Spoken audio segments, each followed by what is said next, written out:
The Facts in the Case of M. Valdemar.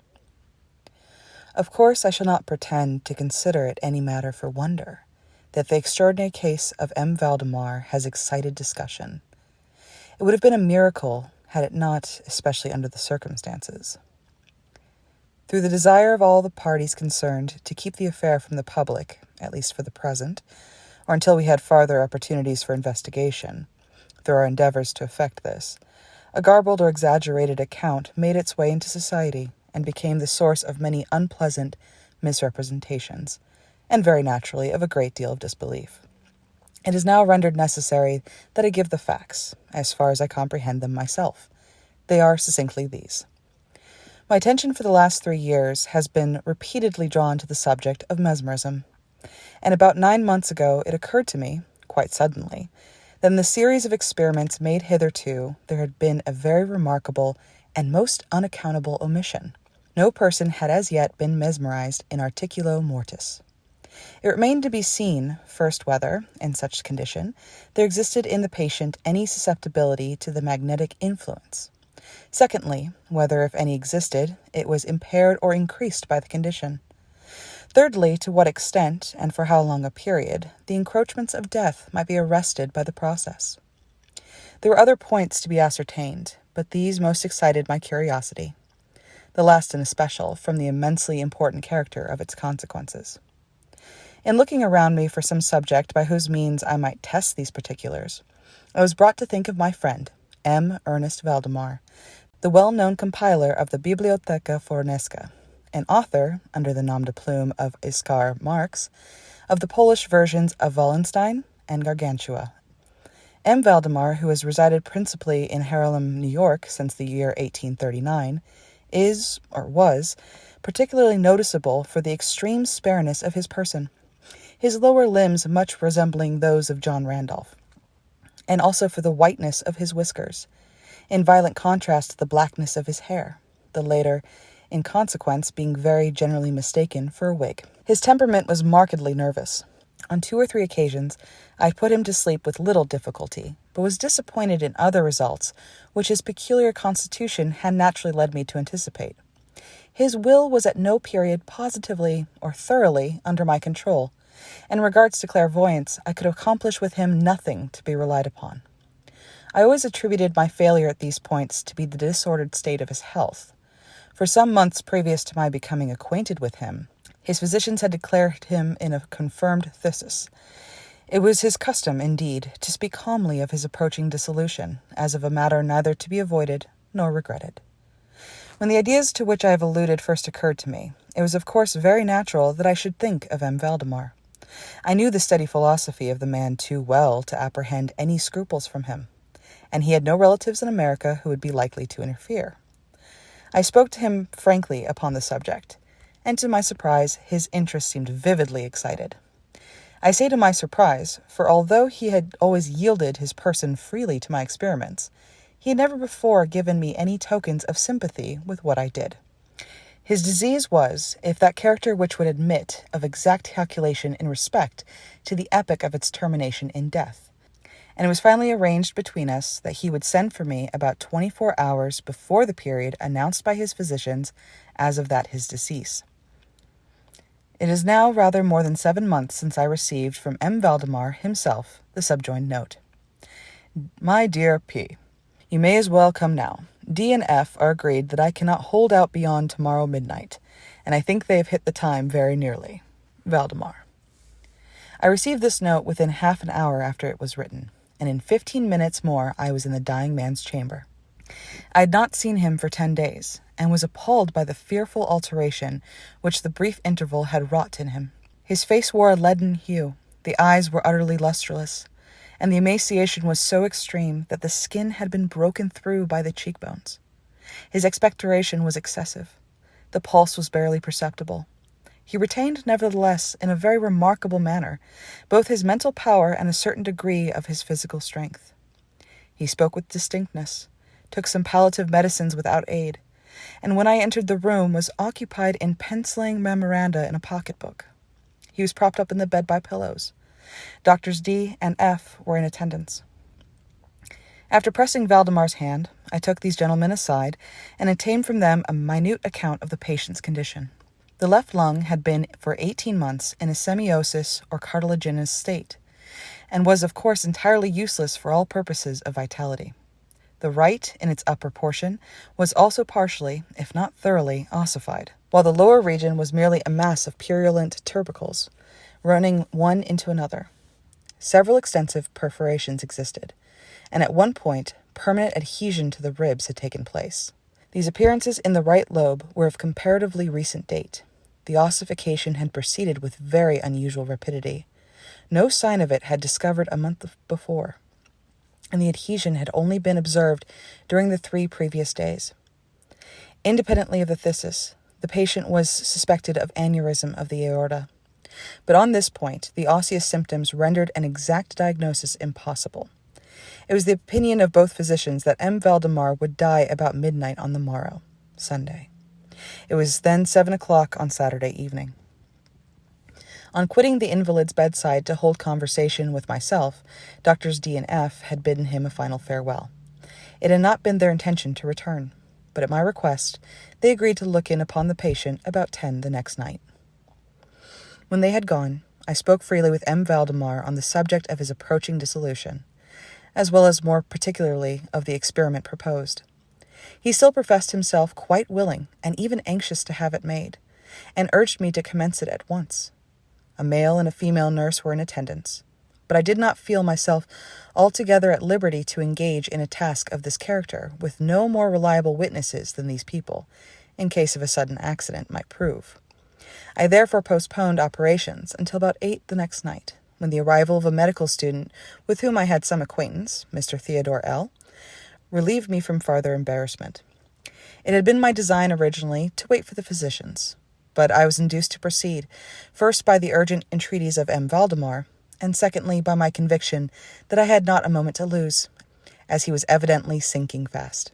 Mr. L. was so kind as to accede to my desire that he would take notes of all that occurred, and it is from his memoranda that what I now have to relate is, for the most part, either condensed or copied verbatim. It wanted about 5 minutes of 8, when taking the patient's hand, I begged him to state, as distinctly as he could, to Mr. L., whether he, M. Valdemar, was entirely willing that I should make the experiment of mesmerizing him in his then condition. He replied feebly, yet quite audibly, "Yes, I wish to be. I fear you have mesmerized," adding immediately afterwards, "deferred it too long." While he spoke thus, I commenced the passes which I had already found most effectual in subduing him.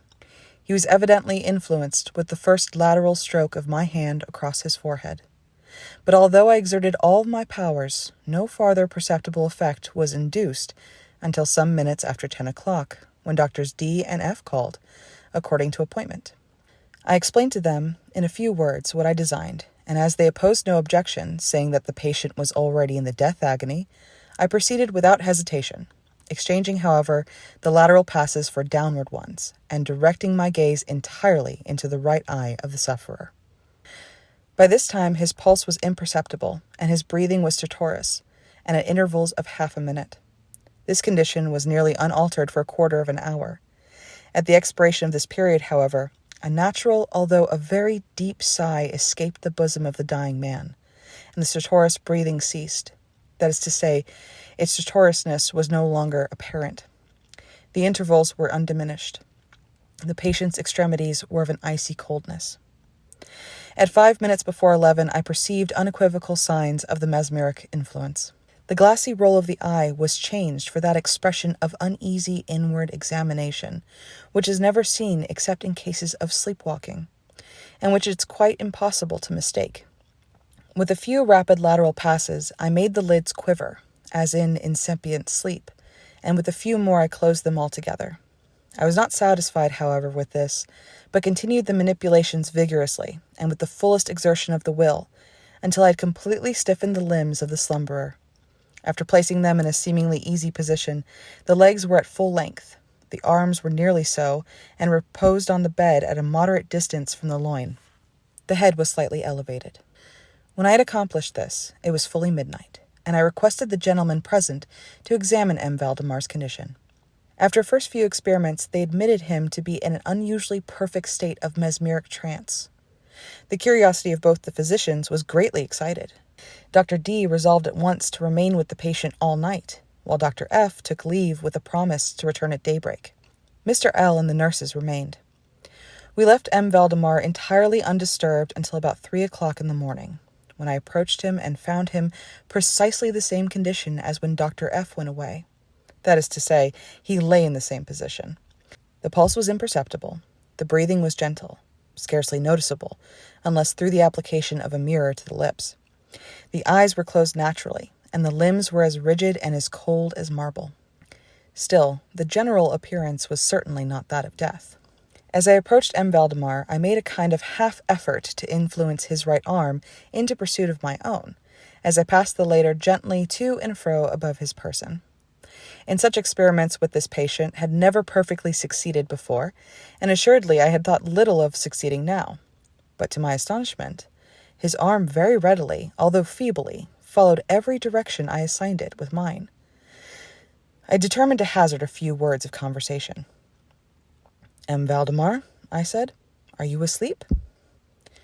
He made no answer, but I perceived a tremor about the lips, and was thus induced to repeat the question, again and again. At its third repetition, his whole frame was agitated by a very slight shivering.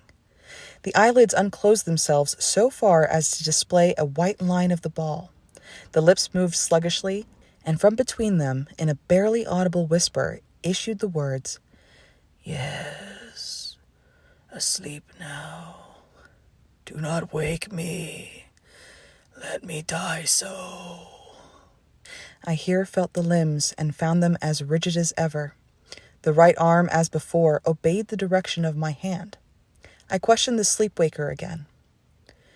"Do you still feel pain in the breast, M. Valdemar?"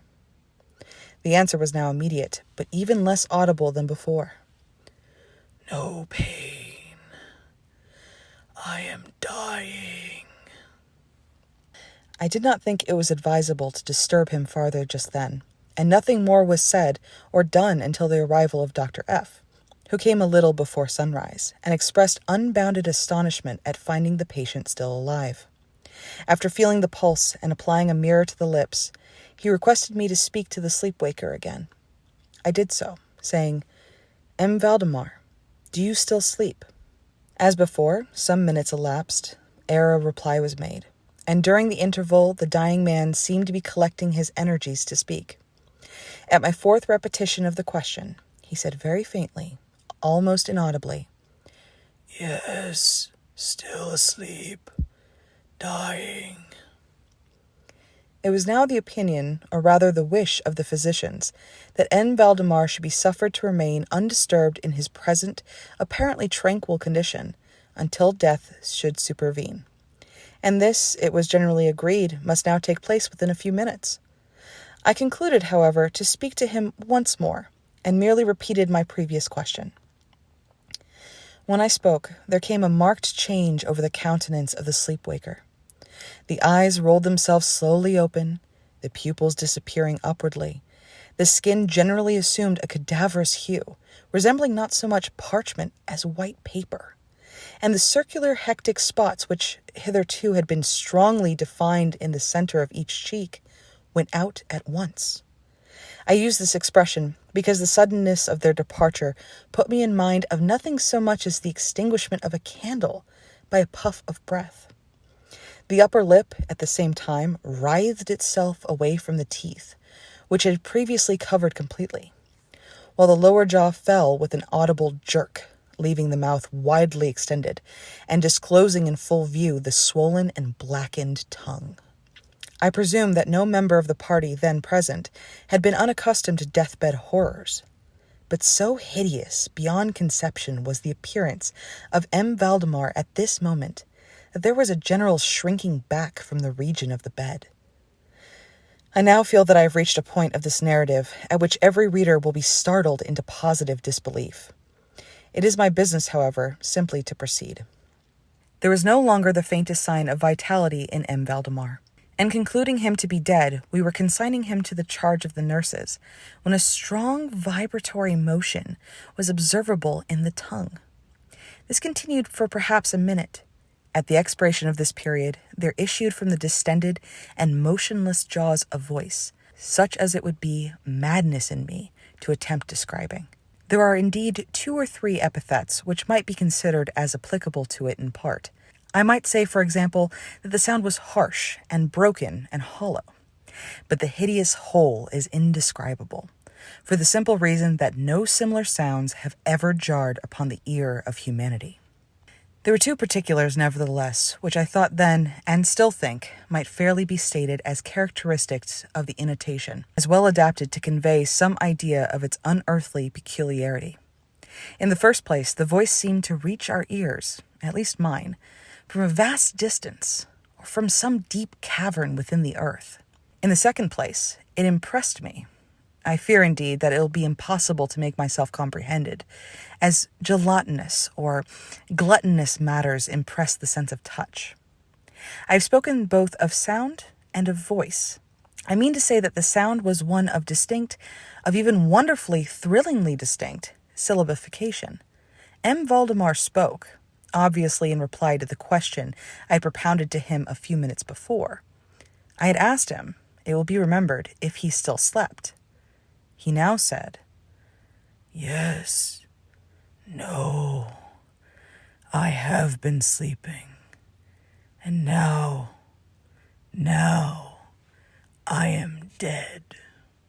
No person present even affected to deny or attempted to repress the unutterable, shuddering horror which these few words, thus uttered, were so well calculated to convey. Mr. L., the student, swooned. The nurses immediately left the chamber, and could not be induced to return. My own impressions I would not pretend to render intelligible to the reader. For nearly an hour we busied ourselves, silently, without the utterance of a word, in endeavors to revive Mr. L. When he came to himself, we addressed ourselves again to an investigation of M. Valdemar's condition. It remained in all respects as I have last described it, with the exception that the mirror no longer afforded evidence of respiration. An attempt to draw blood from the arm failed. I should mention, too, that this limb was no farther subject to my will. I endeavored in vain to make it follow the direction of my hand. The only real indication, indeed, of the mesmeric influence was now found in the vibratory movement of the tongue whenever I addressed M. Valdemar a question. He seemed to be making an effort to reply, but had no longer sufficient volition. To queries put to him by any other person than myself, he seemed utterly insensible, although I endeavored to place each member of the company in mesmeric rapport with him. I believe that I have now related all that is necessary to an understanding of the sleepwaker's state at this epoch. Other nurses were procured, and at 10 o'clock I left the house in company with the 2 physicians and Mr. L. In the afternoon we all called again to see the patient. His condition remained precisely the same. We had now some discussion as to the propriety and feasibility of awakening him, but we had little difficulty in agreeing that no good purpose would be served by so doing. It was evident that, so far, death, or what is usually termed death, had been arrested by the mesmeric process. It seemed clear to us all that to awaken M. Valdemar would be merely to ensure his instant, or at least his speedy dissolution. From this period until the close of last week, an interval of nearly 7 months, we continued to make daily calls at M. Valdemar's house, accompanied now and then by medical and other friends. All this time the sleepwaker remained exactly as I have last described him. The nurse's attentions were continual. It was on Friday last that we finally resolved to make the experiment of awakening, or attempting to waken him. And it is the, perhaps, unfortunate result of this latter experiment which has given rise to so much discussion in private circles, to so much of what I cannot help thinking unwarranted popular feeling. For the purpose of relieving M. Valdemar from the mesmeric trance, I made use of the customary passes. These, at the time, were unsuccessful. The first indication of revival was afforded by a partial descent of the iris. It was observed, as especially remarkable, that this lowering of the pupil was accompanied by the profuse outflowing of a yellowish ichor from beneath the lids of a pungent and highly offensive odor. It was now suggested that I should attempt to influence the patient's arm, as heretofore. I made the attempt and failed. Dr. F. then intimated a desire to have me put a question. I did so as follows. M. Valdemar, can you explain to us what are your feelings or wishes now? There was an instant return of the hectic circles on the cheeks. The tongue quivered, or rather rolled violently in the mouth, although the jaws and lips remained rigid as before. And at length the same hideous voice, which I have already described, broke forth. For God's sake, quick, put me to sleep, or quick, waken me, quick. I say to you that I am dead. I was thoroughly unnerved, and for an instant remained undecided what to do. At first, I made an endeavor to recompose the patient, but failing in this through total abeyance of the will, I retraced my steps and as earnestly struggled to waken him. In this attempt, I soon saw that I should be successful, or at least I soon fancied that my success would be complete, and I'm sure that all in the room were prepared to see the patient awaken. For what really occurred, however, it is quite impossible that any human being could have been prepared. As I rapidly made the mesmeric passes, amid ejaculations of "dead, dead," absolutely bursting from the tongue and not from the lips of the sufferer, his whole frame at once, within the space of a single minute or even less, shrunk, crumbled, absolutely rotted away beneath my hands. Upon the bed, before that whole company, there lay a nearly liquid mass of loathsome, of detestable putridity.